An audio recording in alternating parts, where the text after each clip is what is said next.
Thanks for tuning in to the Drive On podcast, where we're focused on giving hope and strength to the entire military community. Whether you're a veteran, active duty, guard, reserve, or a family member, this podcast will share inspirational stories and resources that are useful to you. I'm your host, Scott DeLucio, and now let's get on with the show. Hey everyone, welcome back to Drive On. I'm your host, Scott DeLucio, and today my guest is Perla Tapia. Perla is in the Air Force, and she's taken her passion for service and camaraderie to Irreverent Warriors, where she works as the lead coordinator here in Phoenix for the hikes. And Irreverent Warriors, for anyone who's not familiar with them, is known for its approach to veteran support primarily through their signature Silkies hikes, which brings veterans together in a meaningful and impactful way. I'm sure we'll talk about that in a little bit. But today we're going to talk a little bit about Perla's military journey, her role in the Irreverent Warriors, and how they're making a difference in the lives of veterans. So first off, welcome to the show, Perla. I'm really glad to have you here. Thank you. Thank you for inviting me. And I'm super excited to share all the great things that we're doing with Irreverent Warriors here in Phoenix, Arizona. Yeah, absolutely. So, before we get into that, tell us a little bit about yourself, how you got in the Air Force, and what you do and all that kind of stuff. Yes, so I joined the Air Force in 2010. I originally joined the military so I can get my citizenship. I was a permanent resident, and it would have taken me 5 years to become a citizen. So through the military, I was able to fast track that and get it done in a year. And once I got my citizenship, I just felt that I wasn't done serving, and I reenlisted again. And then then I finished that second reenlistment, and then I felt like I still had so much to give. So I'm currently in my third reenlistment, and I enjoy it. I love it. I'm actually transitioning over. I'm a reservist. And I'm recently transitioning over to Germany, so I'm excited about that. I'll be Awesome. over there in July. And then the reason why I got involved with the Reverend Warriors, I just finished my 6th year assignment as a first sergeant, and I dealt a lot with mental health issues that our airmen were having, family issues, just really anything that had to do with taking care of the airman, the individual.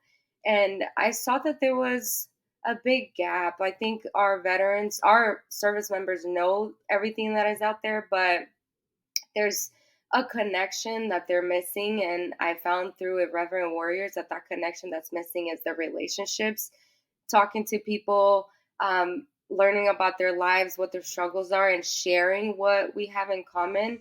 And when I went through to my first hike in Tucson in 2021, as soon as I finished, I went to the coordinators and I said, "How do I make this happen in Phoenix?" So um, in February of 2022 is when we started it here in Phoenix, and this will be our third hike this year, so I'm super excited, and I love it. We started with 80 people.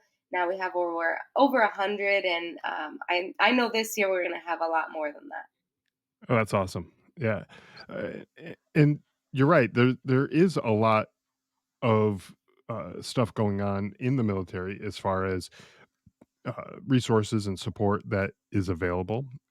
But that sometimes that connection, that camaraderie is something that people really need, especially maybe as they're transitioning out of the military, and maybe even for reservists where you're not meeting with your people every day, like on active duty you might be doing that, right? So so having a group like this is kind of cool. Tell us a little bit more about Irreverent Warriors itself, and what's the mission, what's the goal of the organization, and how does it help veterans Yes, and service members too. yeah.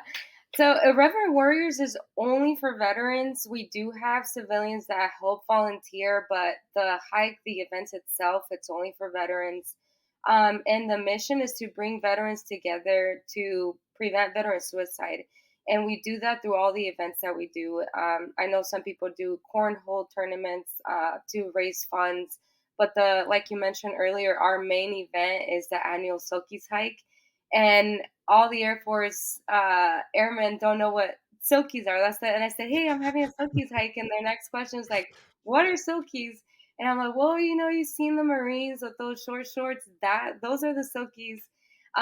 So it just makes it so fun. And really, Irreverent Warriors for me has been, I mean, I've met people from all different parts of the world, different generations. They've served in different capacities. And we all, just the jokes and the relationships, the friendships.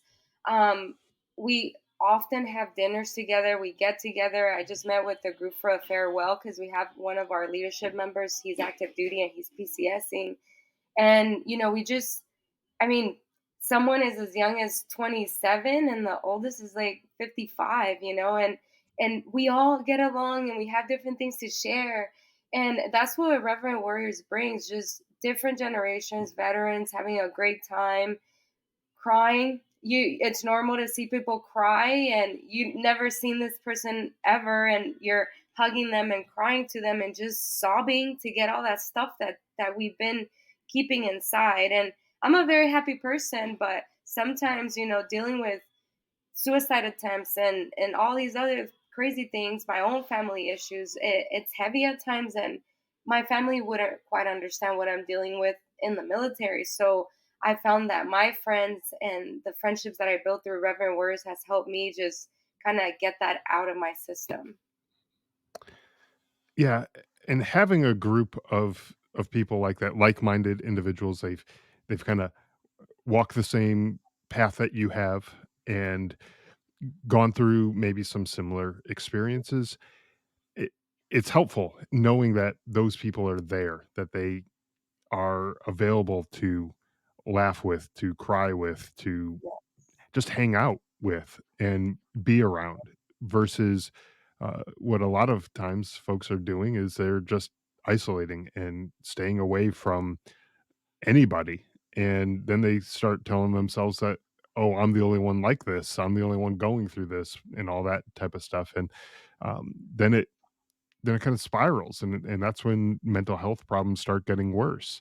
And so having a group of people like this, it's very much a similar to what I imagined, like, back in the early days of the American Legions and VFWs, what they're trying to probably do is just bringing people together and getting them to do something together, and here you are doing something not only bringing people together, but, getting them outside, going for these hikes and doing something that's actually physical, but then those relationships sorta last too after that. It's not just a one and done thing, right?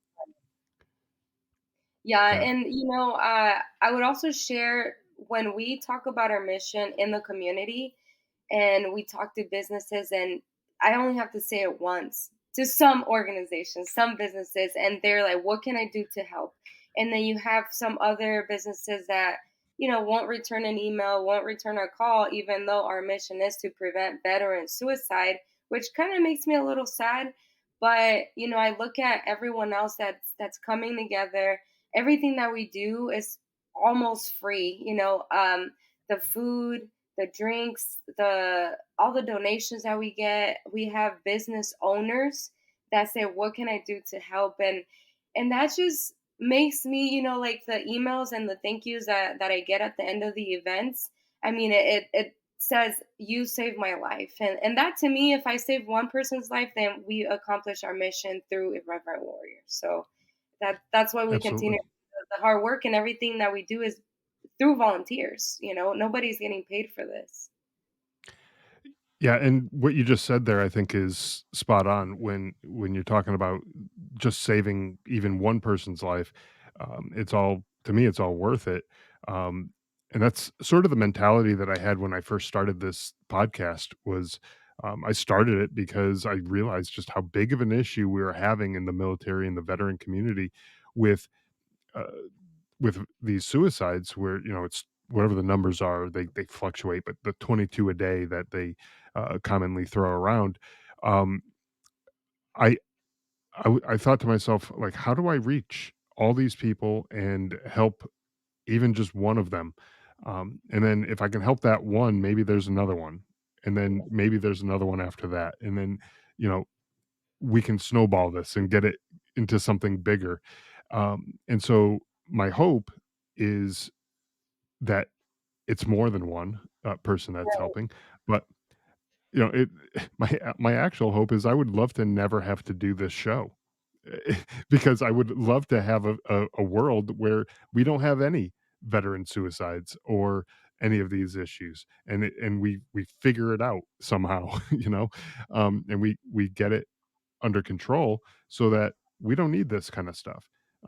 But in the meantime, I'm here to share the message of organizations like Irreverent Warriors and um, just share, what it is that they do and what they have to offer because people do need this type of community and the camaraderie that goes along with it. Um, and it helps to prevent that isolation that we were just talking about, right? Yeah, and another thing too, they once you do your first event, they're super addicting. So we have people go to Puerto Rico, go to Hawaii, go to Germany. We have 155 chapters all over.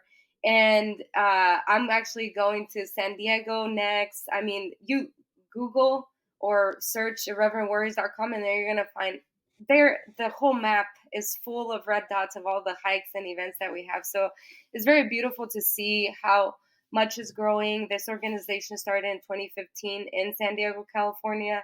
And now, I mean, you look at it, oh, there's a hike there, there's a hike there. Every weekend, there's a hike somewhere. And we Mhm. had people travel from Florida, Wisconsin, New Mexico, Texas, and not just for the walk, but really just to meet people and get out. You know, as you were talking about that, I was thinking to myself, like, how how cool would that be if you want to get out and you want to go visit someplace?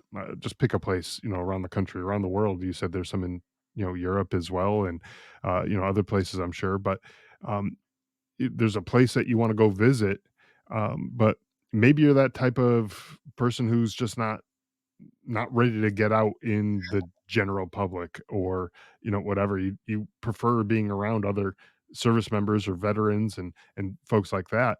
um what better way to get out and see a city or see a area than to go for a hike with folks who are very much like-minded like you. They've been through similar experiences and you're gonna make that connection pretty quickly, with them, I think.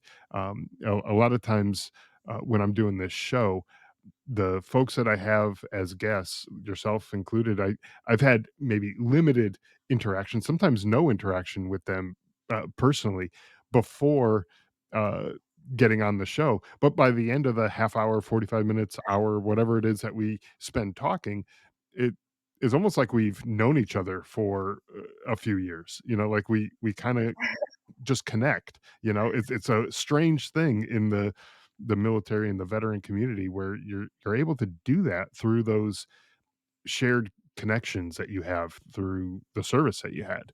And so yeah, like, plan a trip to, I don't know, wherever it is that you wanna go to and be like, "Hey," even if it's just a weekend trip, right? You said that some of these hikes are on the weekend.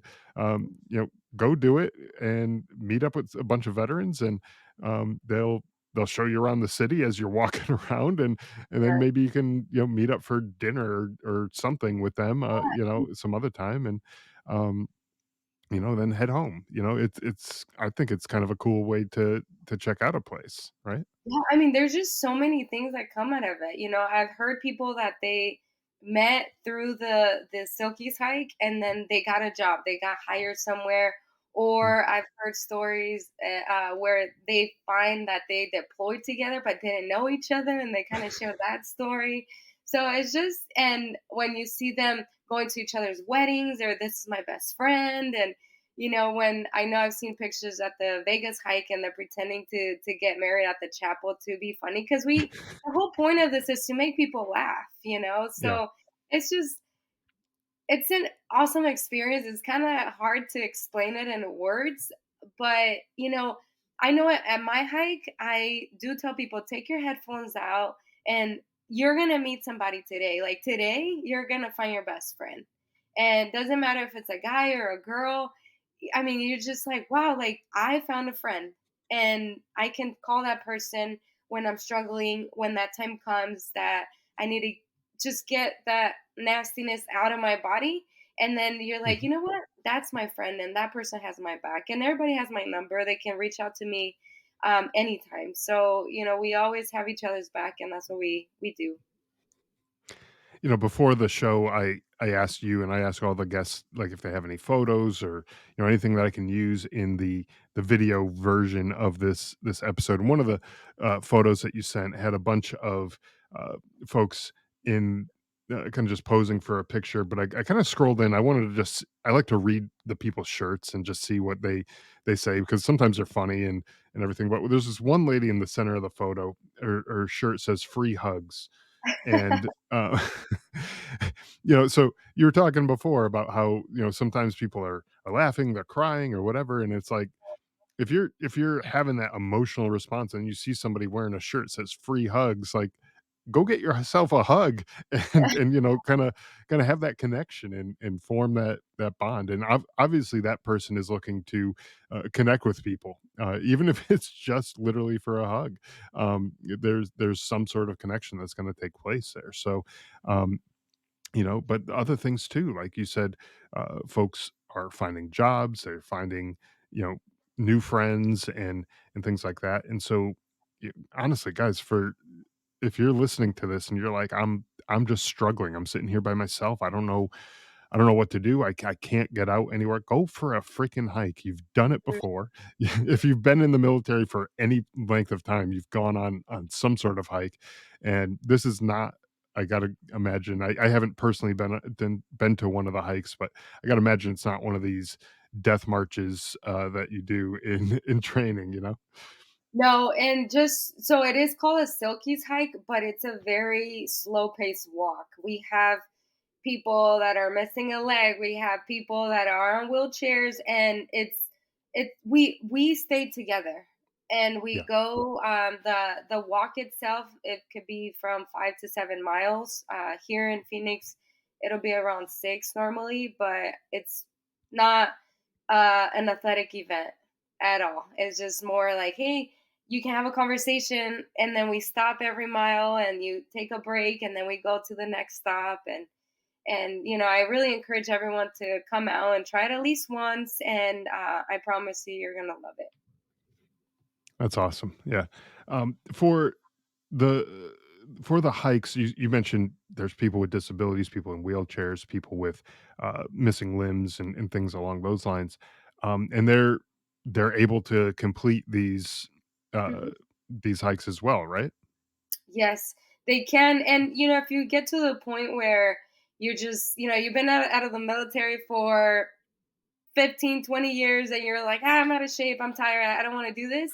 We do have emergency vehicles that follow us throughout, and they can get you back to where we started. But we start at Margaret T. Hans Park, and our whole loop is, even though we stop a mile, it's pretty easy to get back to. So we do have people that help us, our volunteers. That's where the civilians come in handy and help us take the individuals back.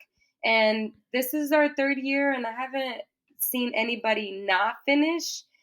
Mhm. Um, but if you feel like, yeah, I'm done, we'll make sure to get you back where we started.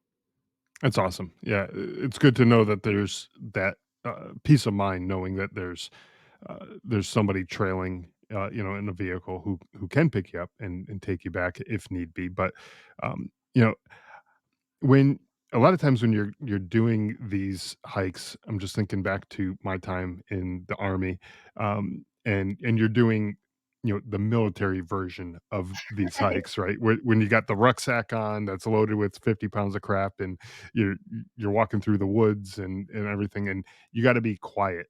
You're not allowed to talk to other people. You're trying to practice doing it the way you would do it in combat, right?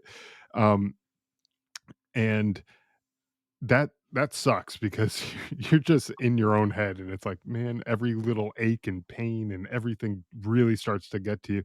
But when you got a bunch of people around and like you said, you tell them take the headphones off, take, you know, find a buddy, talk with Uh, somebody, whatever. And you're talking that's a little bit of a distraction from the suck maybe if you are out of shape and you're kind of you know, maybe not in the best shape that you could be, a little bit of a distraction, and it probably would help you push through because you're like, "Hey, I kind of am enjoying this conversation with this person." yeah. Let you know, let's ignore that little backache or knees or, you know, whatever you might have going on. Let's just push through, so I can keep talking to this person, right? Yeah, and then we walk every 30 minutes. We stop normally, we take a break and then we continue. So every mile, mile and a half is where we have a break, but the Okay. time goes by so fast that when it finishes, I wish this was longer, and I've done some really long walks and I'm like, wow, like I'm super exhausted. I'm carrying 25, 30 pounds and I'm tired, but like you said, talking to this person the entire day, I'm like, dang, I want to continue to do this. And I can do it longer because you're not thinking about the pain. You're just thinking about, oh, I'm enjoying this conversation and this person's super cool. And we have a lot of things in common. So it definitely takes that out of your head and you wish it was longer and you wish like, okay, when is the next one? Right. That's the mentality that a lot of our hikers have after the event. Yeah, that's cool. And there's something about doing something physical too. You know, getting out and hiking and walking around that it releases I'm no doctor, you know, psychologist or anything like that, but it, you know, it releases those happy chemicals, I guess, in your brain, and it kind of makes things you know, a little bit better because you're starting to feel good when you're releasing some of that energy that would just be getting stored up if you're sitting on the couch watching TV or whatever, not doing anything productive with it. You get outside, you get some fresh air, you're breathing in the nice clean air and you're walking around releasing that energy. It feels good to do it. Um, and it feels even better probably when you're having a good conversation and you're getting to know somebody and you're making a friend and Right. you know, at the end of that, especially for those folks, like I was saying before, who are isolating themselves, they don't know how to get off the couch and get out and meet people. Um, you've accomplished something too Mm. at the end of the day, right? Right. Yeah. And not only do you get to exercise by walking, but I mean, you get to laugh. You get Yeah. to talk to your neighbor. And if you don't want to talk, somebody will talk. And if I find you, then I will introduce you to a friend because all our first time hikers, I give them a red wristband. So that way we know this is their first time. And if they have nobody, we can say, hey, you and you come over here and let's talk. And, so it's cool to just be out there and you're laughing, you're exercising, you're crying, I mean everything. And then we have a great meal. We eat tacos and I know when our people come to Phoenix, Arizona, there's the battle. Well, who has the best tacos? California, Arizona said, well, we have the best tacos. So nobody can say no to tacos. So if anything, come for the tacos. There you go. And you mentioned you're going to San Diego in a little bit, and I'm sure they're gonna probably have something to say about that with the tacos and Yes. you So know who's better than that. So oh yeah. So Irreverent Warriors started in San Diego, and San Diego gets about 300 veterans. I mean, it's massive.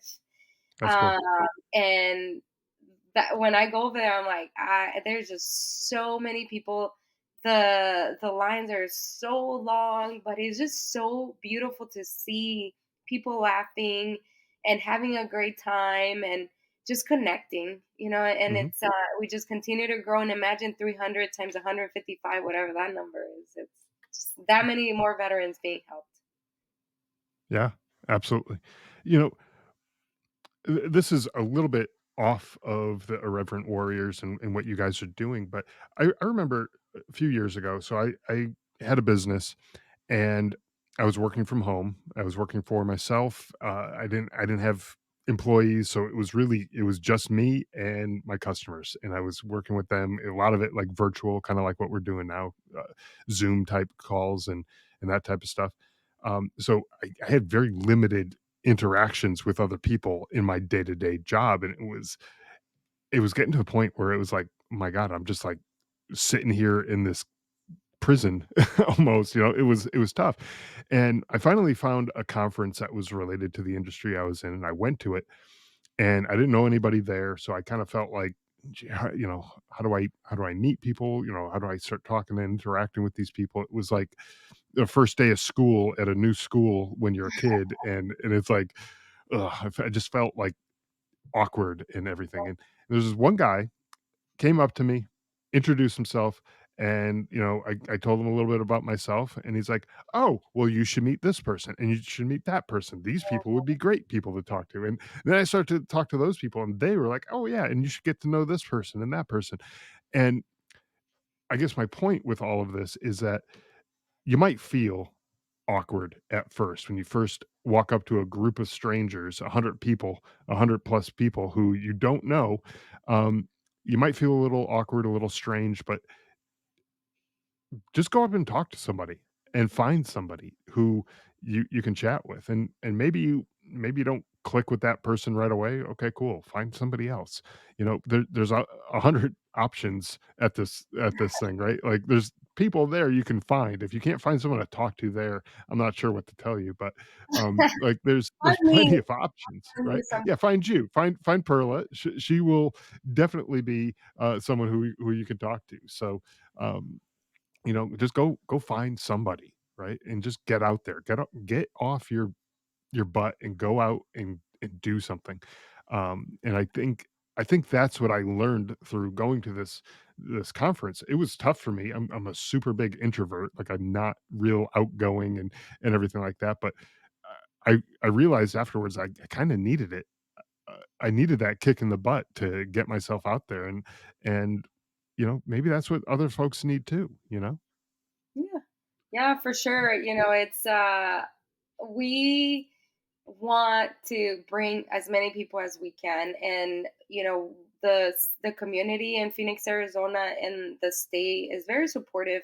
Everything that we do, we Mhm. work with the city of Phoenix to get the permits with the Phoenix Police Department, and whatever we need, they're like, just tell us, we'll give it to you, and free of cost. And Excellent. because it is volunteer and we have to fundraise and do other things, we don't have extra money to do a lot of extra things that we would love to do. But I'm not big on all like the gifts and raffles and all that stuff. For me, is people coming out, having a conversation, meeting other people, networking, and Mhm. just being there when you're in need.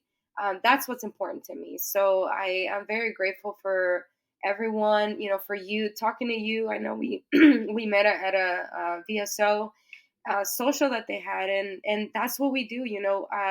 I know the senator invited us to talk next month, so we're going to talk about Irreverent Warriors too. And I'm glad to see that our name is getting out there in a positive spotlight, Sure. and doing stuff like this, being on podcasts, sharing stories. I'm sure you have your viewers that listen, and I hope that it helps somebody.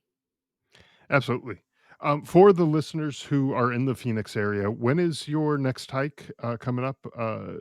And I know this episode's coming out in July, but when's the next one? I think you said it was in October sometime. Yes, so our main event is gonna be out October 26th at 9 a.m. We're gonna be at Margaret T. Hens Park.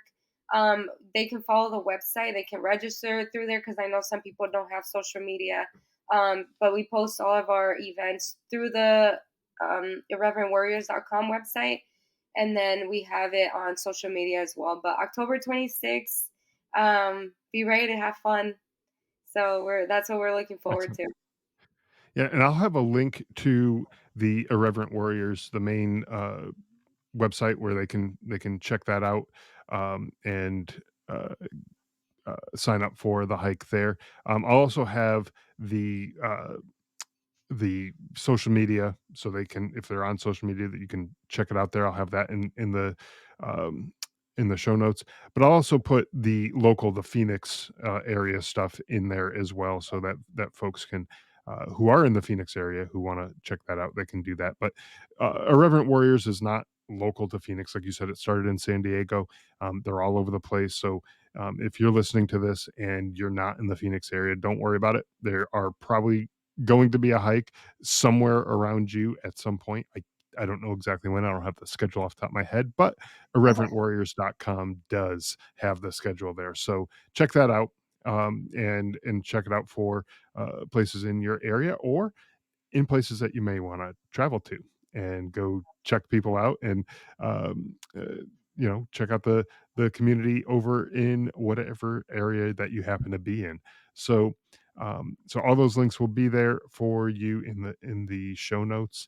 um, Before we wrap this episode up, though, could you tell us, like, as far as like the volunteer need and any financial need and other donations and things like that, that you guys might need, where can people go to uh, sign up as a volunteer or make a donation, that type of thing? Yeah, so the best way to make a donation or find volunteers is through our contact. Send us an email.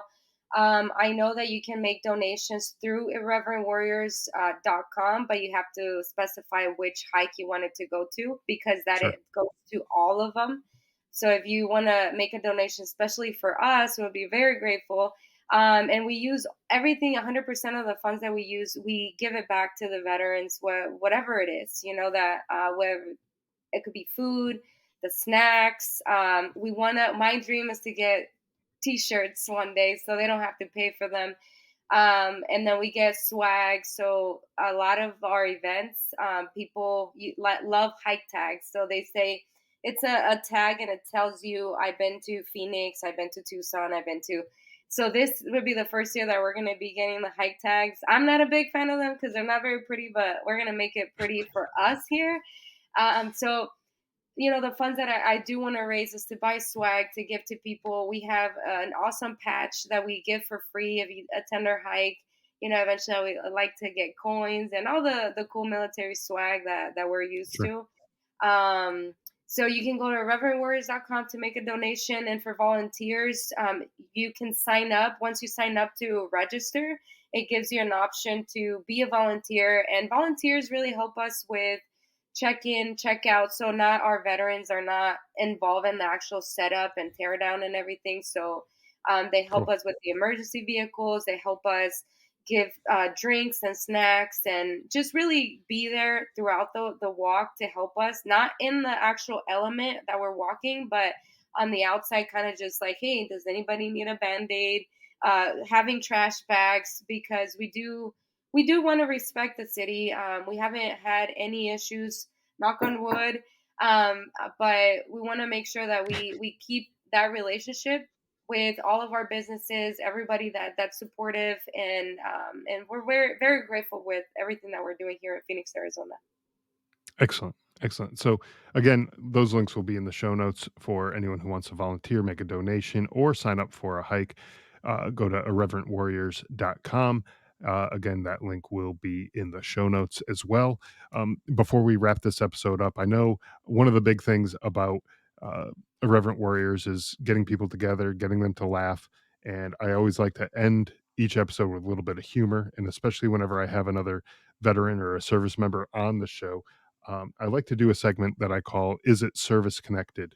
And it's kind of like a America's Funniest Home Videos uh, type thing where we just watch a video of service members doing something kind of stupid, and then we get to laugh because they probably got some sort of disability out of it, and it's one of those types of things. So I'm just gonna share my screen with you so you can check this video out as well, and we can hopefully have a good laugh at their expense. Well, I'm Hopefully looking they forward don't to it. get We do see a lot of what's that? silly things when we do see a lot Well, of silly things. I'm like, you're trying to get your VA rating up. there it is. Yeah.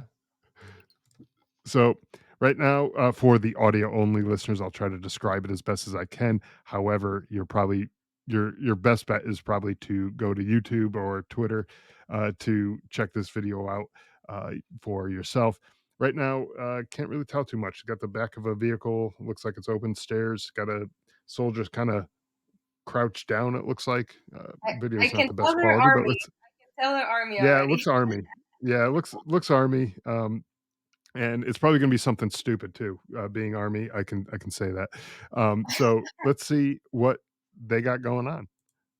And it looks like oh, okay, now they got the green lasers, and they're using them as if they're lightsabers, and they are having a sword fight. Two guys swinging them around all over the place. Um, it looks really dusty, like, they're probably out in the desert somewhere. So I'm guessing that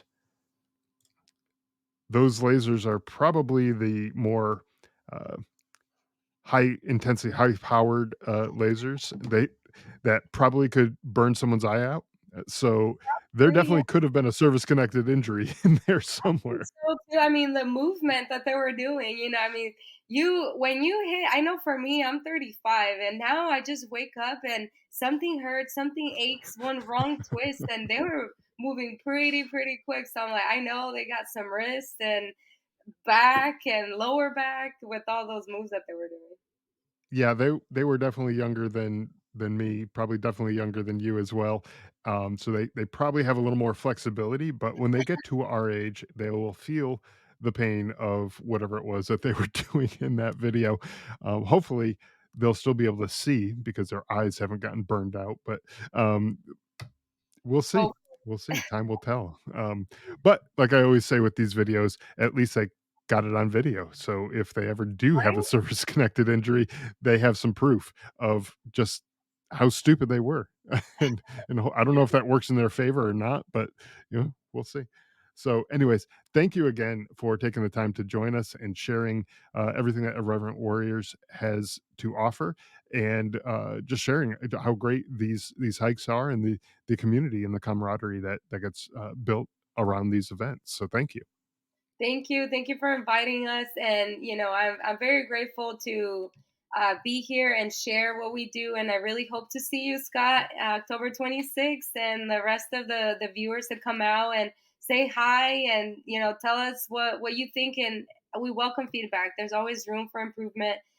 So I hope to see everyone out there, and bring a friend. If not, I'll find one for you. Excellent. Well, thank you again. Thanks for listening to the Drive On podcast. If you want to support the show, please check out Scott's book, Surviving Son, on Amazon. All of the sales from that book go directly back into this podcast and work to help veterans in need. You can also follow the Drive On podcast on Instagram, Facebook, Twitter, LinkedIn, YouTube, and wherever you listen to podcasts.